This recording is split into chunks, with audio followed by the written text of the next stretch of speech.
Hello everyone and welcome to week 4 live session of the Teaching with Moodle MOOC with Mary Cooch and Helen Foster.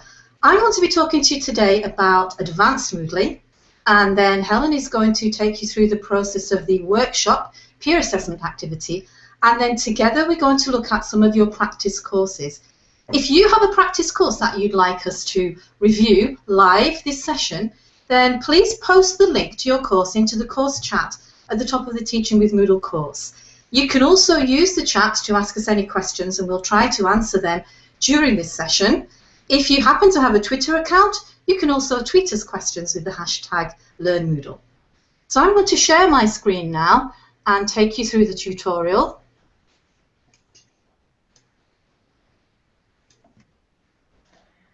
Looking good, Mary?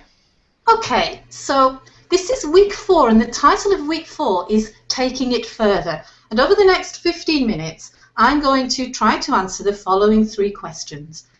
What do I do in week 4? What is advanced Moodling? And how can I learn more Moodle? So let's start with very important week 4 tasks. This week, we'd like you, if you haven't already, to assess your 5 workshop submissions. You will have been given 5 submissions to assess, and we'd like you to do that this week. Helen will talk more about that later, so I'll leave that one for now. If you want to, you can save your practice course so that you can download it and take it away with you at the end of this MOOC. You won't be able to continue working on your course once the course is finished.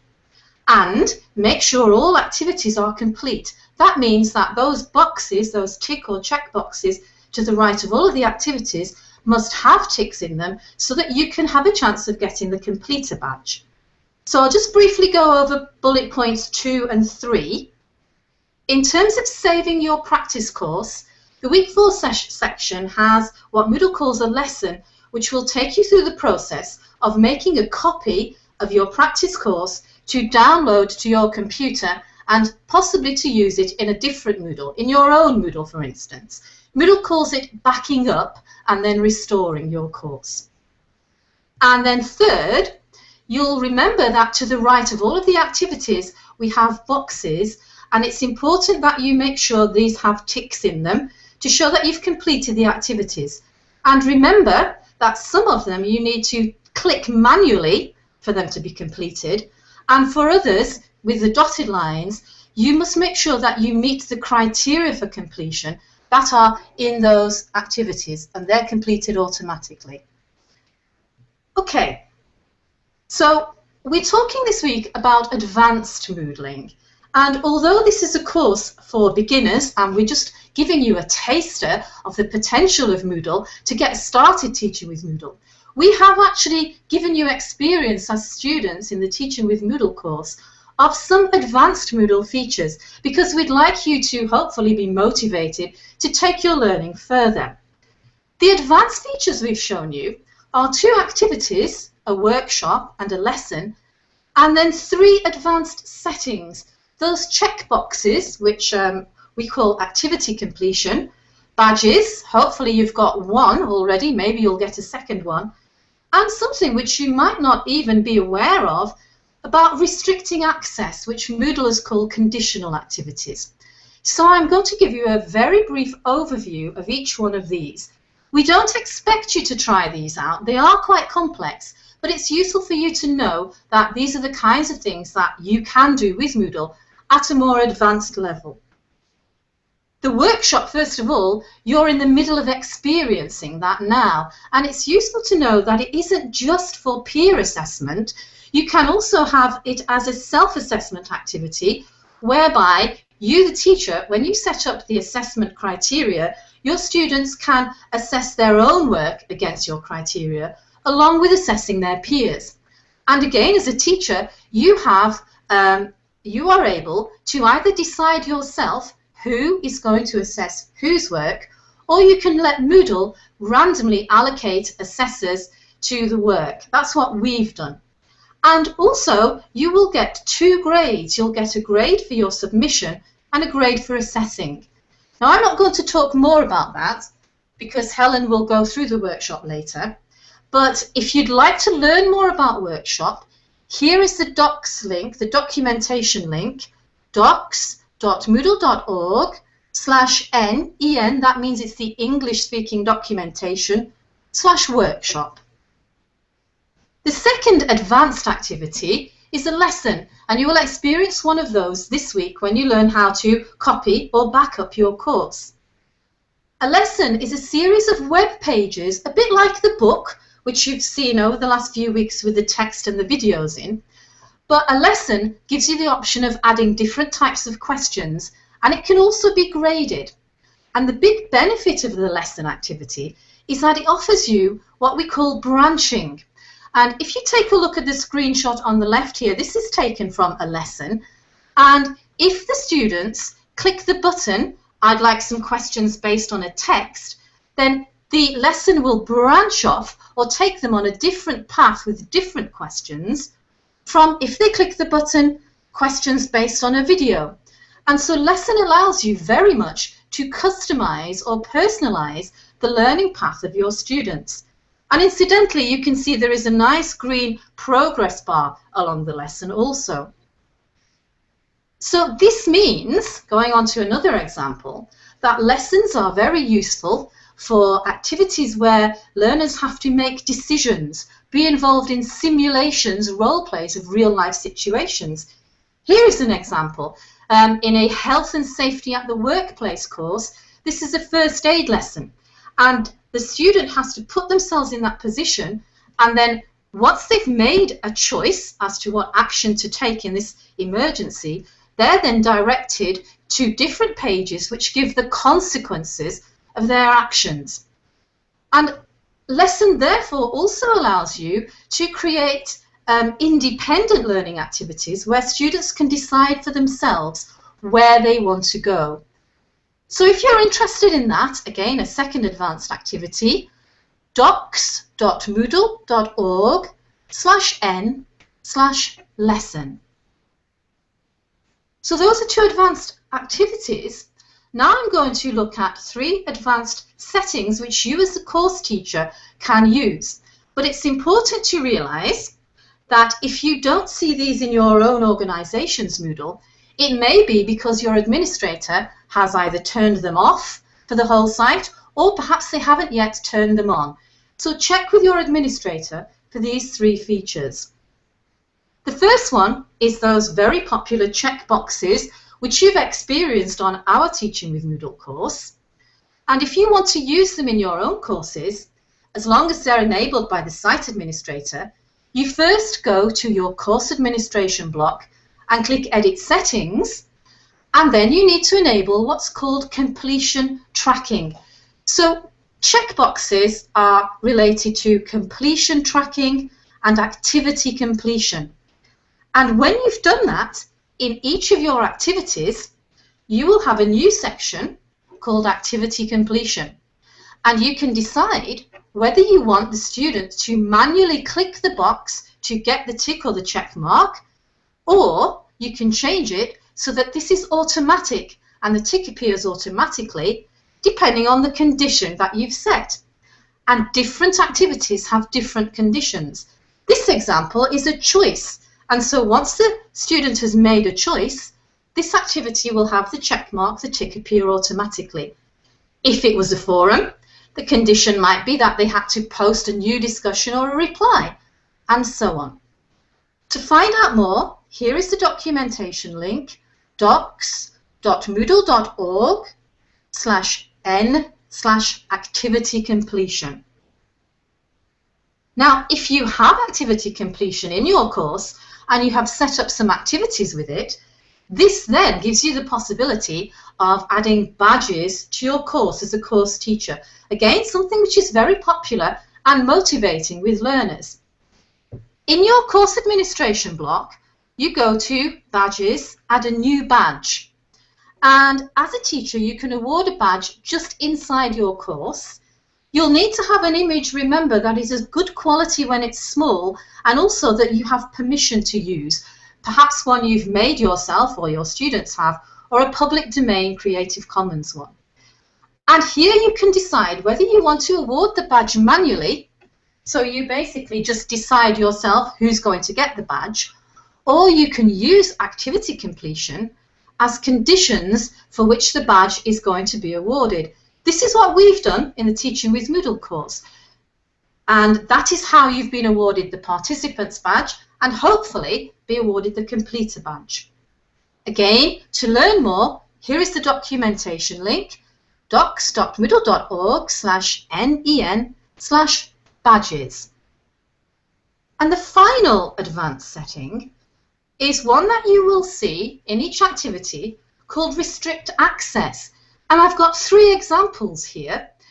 And in the first example, you may not have realized, if you joined our course very, very early on, even before we launched it on the 11th of January, we actually set up all of the activities in all of the sections before that. And we added a restrict access condition so that they would only display after the date of the launch. In the second example here, you can see a wiki which students can only access once they've done a previous activity called water supply or water demand. And in the third example, this is an assignment, a dissertation, an essay on the film A Beautiful Mind, but only those students who are in group BM can see that activity, and if you're not, then it's hidden to you. Moodle actually calls these conditional activities. And if you go to an activity in your Moodle course and you see that section Restrict Access, pardon me, a box pops up, and here you can choose the kinds of conditions you want to set. So it could be a group, as we saw for the dissertation, a grade, a date, or having completed a previous activity. And what is nice also is that increasingly now our developers in the community are contributing other ways which access can be restricted to activities in a course. If you're in our practice course and you try Restrict Access, you will see that we have a condition called mobile app. And so what we're able to do, and we've been trying this, is that you can give different learning materials to students who are accessing your course using the mobile app from those students accessing the course using the regular computer on a browser, and neither knows anything about the other. So if you're interested in this, again, another advanced setting, and your administrator needs to enable it, the documentation link is docs.moodle.org/n/conditional activities.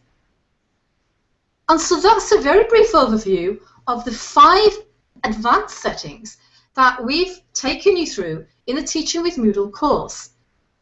And that neatly leads me on to how can I learn more Moodle? If you've been inspired by this beginning course, where can you take it further? Well, in the Week 4 section, we have a page called The Next Steps. And we'd like you to read that because that introduces you to our Moodle partners. And our Moodle partners actually fund this course to enable us to offer it you for free. And as well as hosting, they will also give training at different levels for different kinds of Moodling needs. And I'd also like to remind you or introduce you, depending on your experience with Moodle, to our 2 main sites. Moodle.org is our community site. This is where you can download Moodle, learn more about Moodle, find the documentation quickly at the links at the top, but very importantly, in the community forums, this is where you can go to ask your questions once our Learn Moodle MOOC is over, because you won't be able to ask in the question and answer forum, but questions at any level about any aspect of Moodle are welcome here. But if you feel you need more personalized training or more specific training to you and your organization, we also have our site moodle.com, and this is our commercial site where you can be directed to Moodle partners in your country who will provide training, one of which is an advanced certificate. It's the only official certificate Moodle course, the Moodle Course Creator Certificate, which you might want to consider once you have more experience with Moodle. Okay, hopefully I've explained these 3 elements. I'm now going to stop sharing my screen.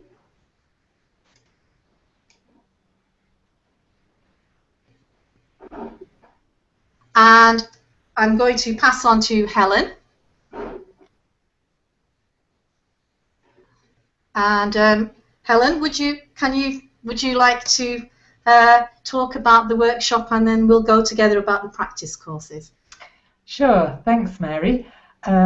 First of all, before I look at the workshop, let's have a look on the chat to see the questions people have been asking. So I'll just share the chat screen now. Okay, scrolling back up to near the top, Elizabeth had a question. Here we are. Elizabeth asks, were we supposed to have shared our Moodle course by now? Well, nobody has to share your Moodle course, and you can just use it to practice on your own. But it's nice if you can, because that means then that people can enroll in it and give you some feedback, and you get to see the grade book with some real students. Because you have got until the end of this week to share your course, and the sooner you post in the Share Your Course forum, the more likely you are to get feedback on it. Okay, let's see, any more questions? I just saw one as you were scrolling down saying some of the quiz questions were very complicated. If you had worked your way through the books in each week and the videos, then the questions are based on the information in the text and the videos. So hopefully that should make it easier for you. Oh, here's another question from Elizabeth. She asks, sorry, the window's jumping. Where do we find information about being an admin, the admin role? Well, this course is just for learning to use Moodle as a teacher, so you're a teacher in a course. If you want to find anything else about Moodle as an admin, well, as I said, you can go to moodle.org and ask in the community forums there, or I believe Moodle partners, different partners offer different kinds of admin training. That's kind of also an answer to Anne's question there at the bottom. Is there an intermediate training between this MOOC and the MCCC thingy, like a follow-up course? And yeah, I would definitely recommend that you contact a Moodle partner, because they have a range of training courses on offer. And again, some can be online and some can be face-to-face. Okay, let me just switch now to Twitter for questions there.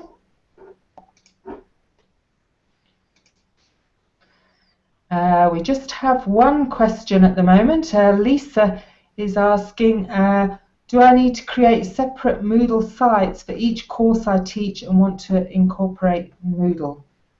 Okay, first, yeah, shall I answer it? Yes. First of all, I think it's important to understand what we mean by site, because as I've gone round different places talking to people using Moodle, some people use the word site when they mean course. So a Moodle site is the whole Moodle which you get to by clicking on the address on the web browser.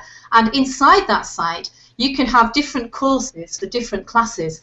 So it seems to me, Lisa, that if you've got different classes or you want to teach different subjects to different groups of people, you would have a separate course within one Moodle site. Obviously, you know, there might be different circumstances, your own personal circumstances, but I think you just need one Moodle and a different course for each aspect of your teaching. Okay, thanks, Mary. Right, that's it for questions just for now. So let's have a look at the famous workshop activity in the Teaching with Moodle course. Here I am logged in as a student, and we can see that last week it was on the submission phase, and now it's on the assessment phase. And there's everyone should have 5 submissions to assess, and there's also an assessment deadline of this Wednesday, so 3 days left. So I'd really encourage you to try and make the deadline if you can, to be able to see how the workshop works. So I've already managed to grade 3 assessments. Let's have a look in another one that I haven't had a chance for yet. So when you do an assessment, it's very straightforward. You look at the work that someone's done, and then we have an assessment form with 3 assertions. Are there 3 or more sentences describing the country? Yes or no? And you can add an optional comment. Is there a picture? Yes or no? And is there a link to the page about the country in Wikipedia? Let's have a look. Is that a link? Yep. Check the link works. And then could give some overall feedback.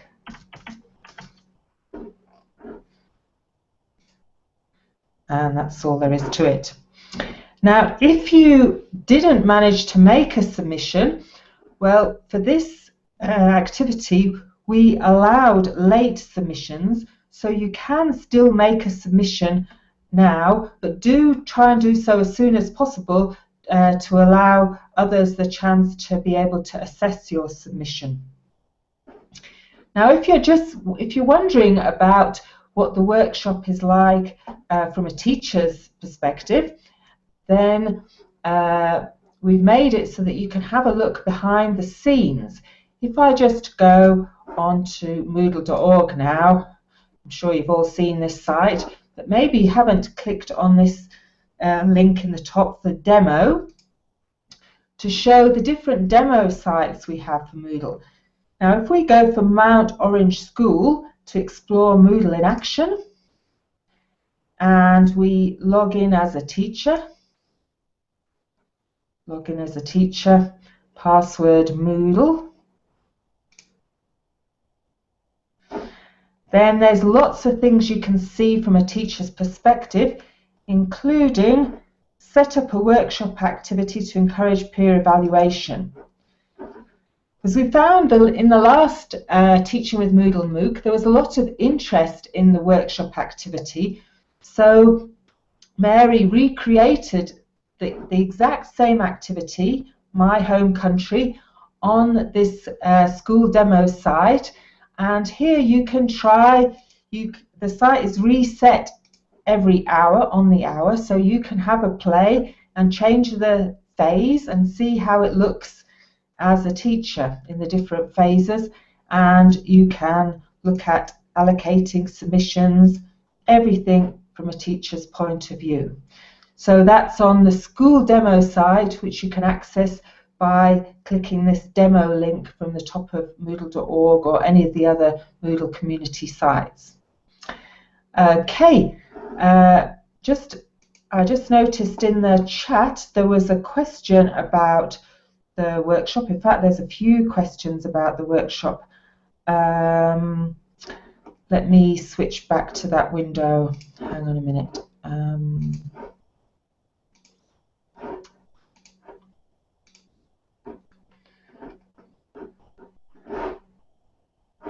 Okay, let's scroll up a bit.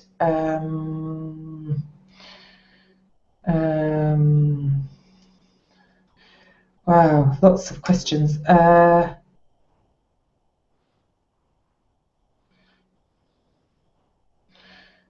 Okay, here's a question. I can't find the grade and comments that someone gave on my workshop. Where do I find that?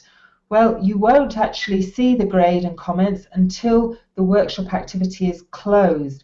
And that's why we've got that deadline, a hard deadline on Wednesday to have completed your assessment, because then we're going to switch the phase of the workshop to calculate the grades and then close it. And once it's closed, then you'll be able to go back there and see your grades and all the comments. And there'll still be Wednesday until the end of the course for you to post in a forum if you'd like to talk about it, if you've got any further questions about it.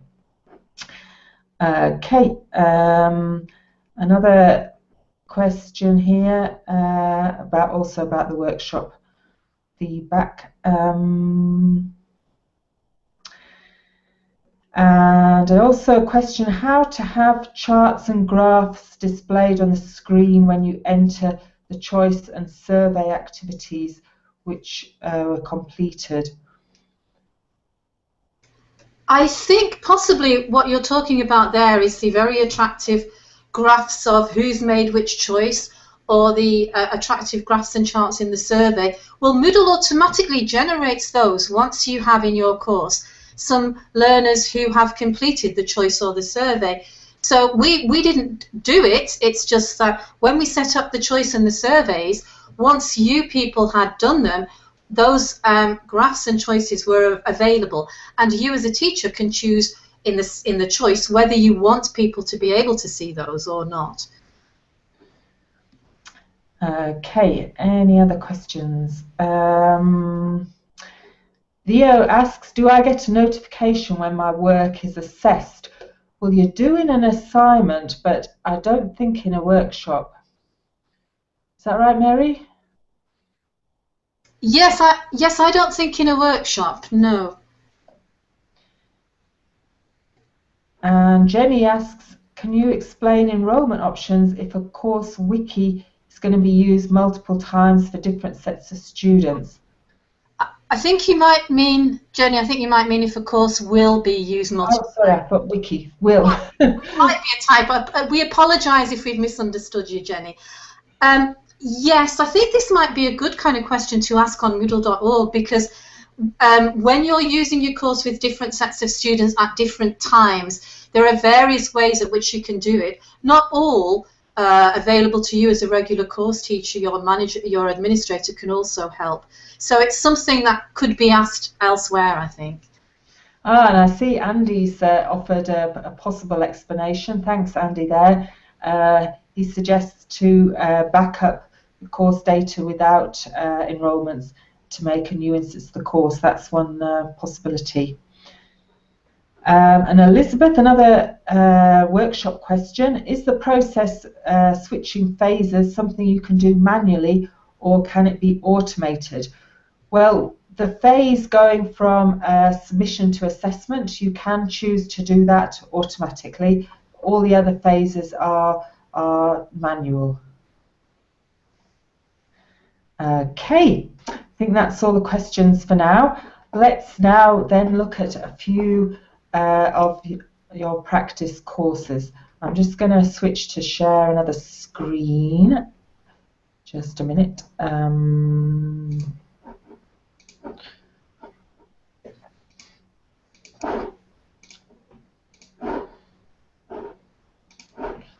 Stop sharing one, find another one.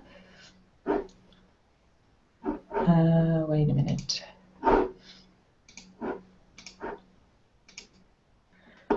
Okay, we have lots of courses offered for us to have a look at. This first course is from Elizabeth, and I must say I really like the way it starts off with a question and answer forum with the instructor. And I had a look, and in the question and answer forum at what type of forum it was, and Elizabeth correctly indicated that it's a question and answer forum and not the default news forum that appears first of all with a course. If you want to know more about the different forum types, there's a nice little help pop-up there that's got a description of the different the forum types rather. So going back to the course page, Mary, do you want to say anything? My first question is, I'm trying to look to find out what SWR is, and I hope I'm not the only person in the world who doesn't know. Hopefully someone will tell me. I did like the wording at the beginning, and something like welcome, yes, we're glad you're here, and what this course will help you do. So as soon as you get to the page, you're immediately made to feel welcome and you know what you're doing. And I think that's vitally important as you introduce people to the course. Okay, so very nice course there, Elizabeth. Okay, shall we look at another course? Okay. Thank you to everyone who's volunteered their courses, by the way. Yeah, thank you very much. Now, this is Michael's course, called Michael's course.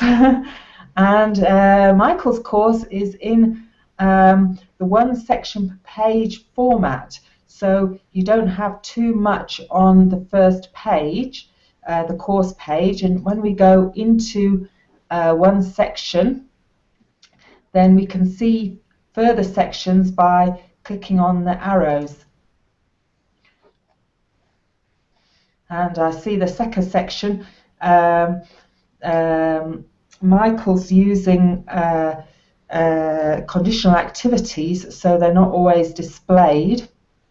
So it's a little bit more complicated here. I would like to just say, if you are using conditional activities, I think it's very useful if you can ask your administrator if they can give you a test student account, so you can go in as a test student and try everything out to make sure it works before you have your course live. There is a feature, switch role to student, and I know some of you have used that, but it doesn't always work with all of the activities. It doesn't work as you expect. And so it's always better if you're trying out advanced things, for instance, the settings that I showed you today, that you have a test student to try them with. Thanks, Mary, for that reminder. So I'd say with this course, it's great that Michael has tried out some more advanced things, but I would make one little suggestion, and that's I see he's included an image in the first section, and that does mean then when you're on other sections you need to keep on scrolling down. So if you're using one section per page particularly, I would suggest that you don't include a big image in the first section. You can include it in the second section, that's fine, but then it makes so that you don't need to scroll down every time to see the next section. Okay, thanks Michael for your course. Let's have a look here. Film history with Karen. Thanks Karen for sharing your course. I say one thing I really like about this course is that in the news, the latest news forum, Karen has posted so it shows up in the latest news block. That's really nice. Just scrolling down so Mary can have a look. Yes, in the forum where it says come and introduce yourself, is that a standard forum? That's not the news forum, is it at all? Have a look. Yeah, that's fine, that's okay. We're just mentioning it because, as Helen said, sometimes people do think that because they have a forum that's there as default, students can post to it, but it is actually just for the teacher to post. Actually, that might be just a news forum because it's showing up in the news block, isn't it? Let's have a look in the settings. Yeah, news forum. Okay, so what we're saying is if you want a forum to get to know each other, you need to add a new forum and not to use the news forum, because the news forum only allows teachers to post. But the advantage of the news forum is it shows up in the latest news block special forum. Another thing that I do like about this, in fact, all the courses we've seen so far, they're very welcoming. You know, in Karen's at the top, we've got Welcome to Film History, and then she's got a film terms glossary. So it's not just for looking at words that you don't know. You could have it so that the students are actually adding words as well, so they're more interactive immediately. And it looks like Karen has highlighted this section. That's a nice thing to do if you want to focus students' attention on a particular section. Maybe particular week you're looking at sound film. Excuse me. Oh, I've got a cough. And it looks like Karen's made nice use of activity completion with a mixture of automatic completion and, as we've used manual completion as well. So a very nice course there. I like the images as well. I always think different sections look good with some images, but again, as I mentioned when I was talking about badges, it is important that you use images which you have permission to use. Okay, computer science course shared by Fatima. Yes, I liked this course for two reasons. First of all, because as soon as you go to it the first time, you can immediately see how everything is neatly organized. So you have the introduction, then you can see where to get your course material, you can see what your assignments are, and you can see there's a section for references. And this is another example of the show only one section per page. So the first time you get to it, you'll just click on a particular section and you can access that information. So if you do have a lot of information, this is a nice way of avoiding what some people call the scroll of death. So I think that Fatima has obviously got a very organized brain to have set it up like this. Okay, just looking in the chat, people are suggesting more courses to look at. Let's see if we can look at one or two more in the time. Here's Lauren's course. Just looking at it live for the first time here, so it might take a minute before we say anything. Yeah, well, again, what's good is that right at the top she's got the course outline. So once you come to the course for the first time, you can immediately see what you're expected to do there. Okay, and then I think this is to do with grammar. So Lauren's obviously been practicing with quizzes and so on. Now, if we go further down in types of sentences, I can see there's a Word document there, main and subordinate clauses. It's always a good idea, if you can, to try and display the information that's in Word documents in a different way. At the worst, you could display it as a PDF because you can be fairly certain that they will show on different types of computer and devices. Possibly you could also transfer it to a Moodle page, because then people won't need to download it or have problems if they don't have the correct version of Word and so on. So that's just a suggestion for improvement. But again, I see that she's trying to get the students engaged by joining in a glossary and completing a choice there, complex sentences. Should we have a quick look in the quiz? Yes. Need to learn some punctuation. Okay, what is this? Well, if you are English, which obviously Lauren is, it's a full stop. If you're American, I don't know that they'd know the answer, but if Lauren's making this I think Lauren's in the Northwest, actually, near to me, making this for English people. Okay, exclamation mark. Hopefully we're going to get full marks on this. Oh, and a matching. That's good too, yes. Yeah, speech marks. Oh, I think we just need to finish it quickly, don't we? So I'm just randomly selecting things now.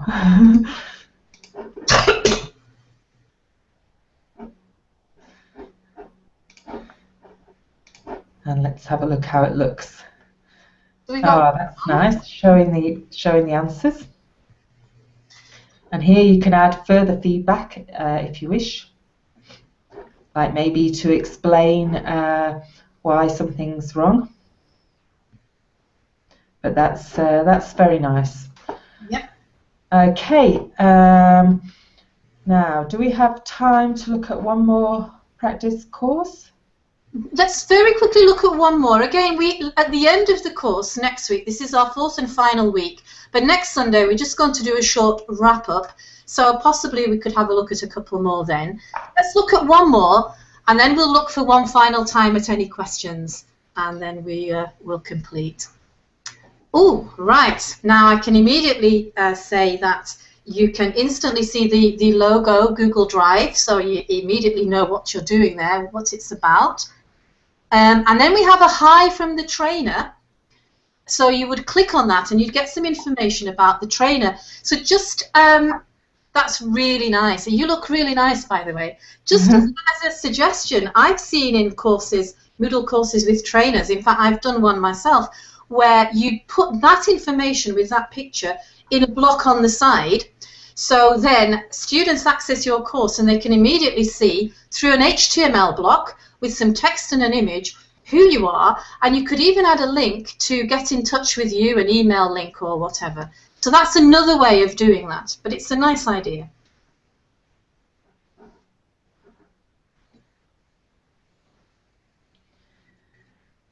And there's a nice use of a forum, questions and answers in the introductory section. I also like the coffee bar, yes, with the chat. That's a nice term. Yeah, and with a nice description here for relaxing and casual conversations. Yes. But you can talk work if you want to. It's very nice.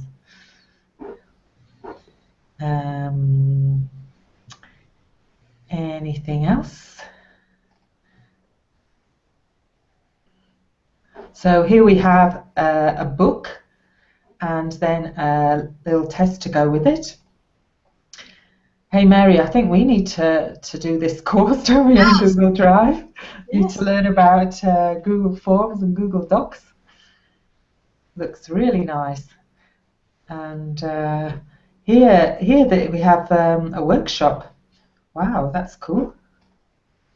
It's a shame we don't have time to go into all these activities, but the course looks really nicely laid out with lots of bright images and a nice range of different activities. So that's great. I like the thank you at the end as well. That's a nice touch. Great, well done.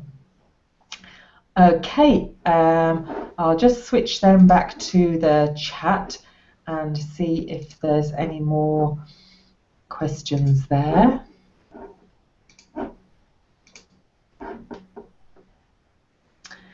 So I have to scroll up a bit.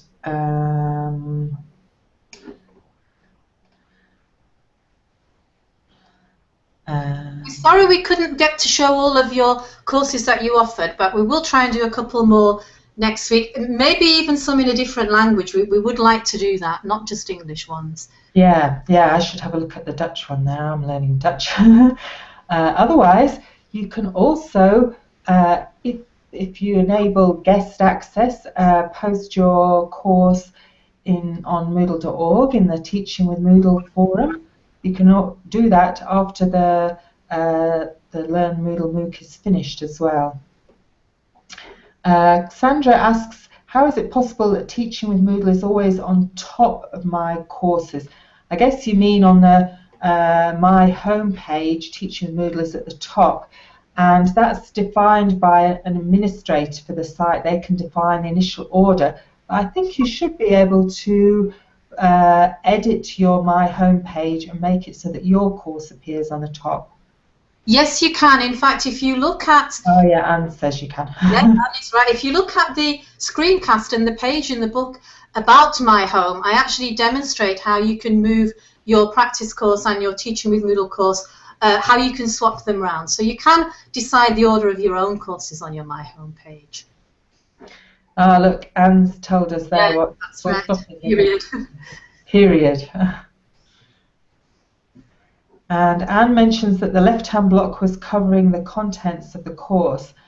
Not sure exactly which course she was referring to there, but I have made the font size a little bit larger when sharing the screen so that people can read it more easily. So it doesn't always appear so well, but it's very good to practice having a look at how your course appears if you change the size of the window and if you have access to a mobile phone, because if you add really large images it can end up being a problem.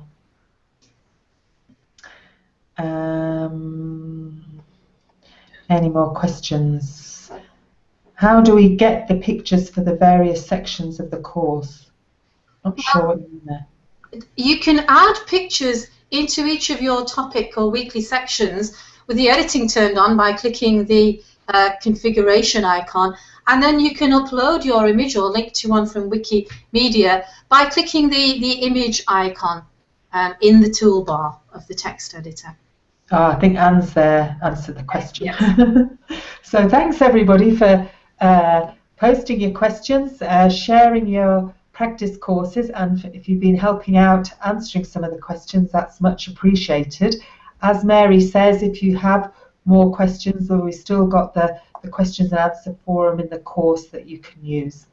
So I'm going to just stop sharing my screen now. And I think that's all from me, so I'll pass back to Mary.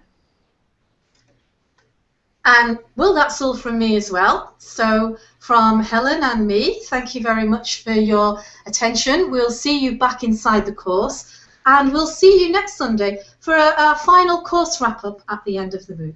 So thank you very much, and have a good day. Thank you.